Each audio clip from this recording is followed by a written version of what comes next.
The 2010 Russian taiga wildfires were a series of several hundred wildfires that took place across the Russian taiga forest from July of 2010 to September of 2010. Over the course of these fires, 740,000 acres of forest were burned, 2,000 buildings were destroyed, and over 55,000 people lost their lives from the fire and resultant heat waves. These fires devastated the Russian economy and ecology, with the state losing over one-third of its total wheat supply. The fires were deemed to be a result of climate change, as the region had experienced record-high temperatures and drought during these months. A state of emergency was declared, and an estimated $15 billion of damage resulted. In the second half of July, a blocking event froze the meanders of the jet stream over Europe and Asia, which led to extreme weather across the continent. As hot, wet air moves over the Caucasus Mountains, it loses its moisture and becomes hot, dry air. The stall of the meandering in the jet stream created a pocket for this hot, dry air to concentrate over the Moscow area. Temperatures ranged 10 to 20 degrees hotter than a normal high, which is 86 degrees Fahrenheit. This hot, dry air created favorable conditions for wildfires to begin.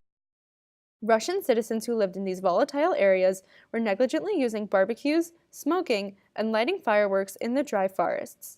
The combination of risky behavior, unusually dry forests, and uncharacteristically hot temperatures caused a blaze that spanned from July to September with lasting environmental and health effects.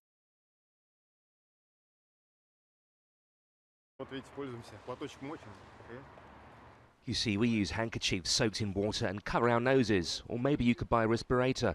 Let's hope God has mercy on us and we get rain.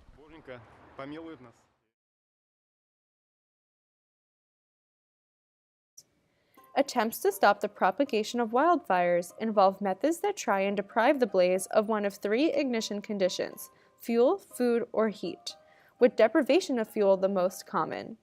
To deprive a wildfire of fuel, efforts include dousing the flames with water or clear-cutting areas the fire is expected to reach in order to remove the vegetation that can serve as possible fuel. Very few areas of Russia were free of damage from the fire. Nearly every oblast in European Russia, the most heavily populated part of the country, was damaged to some extent. The fires destroyed much of the infrastructure in and around Moscow, Russia's largest city, and laid waste upon the wheat-bearing areas of the country. This proved disastrous for both the Russian people and those abroad reliant on Russian wheat exports. In Russia, costs of wheat skyrocketed nearly 90%, and the government issued a moratorium on wheat exports. This had a devastating effect not only on the average Russian, but also on the Egyptian people, who were the largest importers of Russian wheat prior to the fires.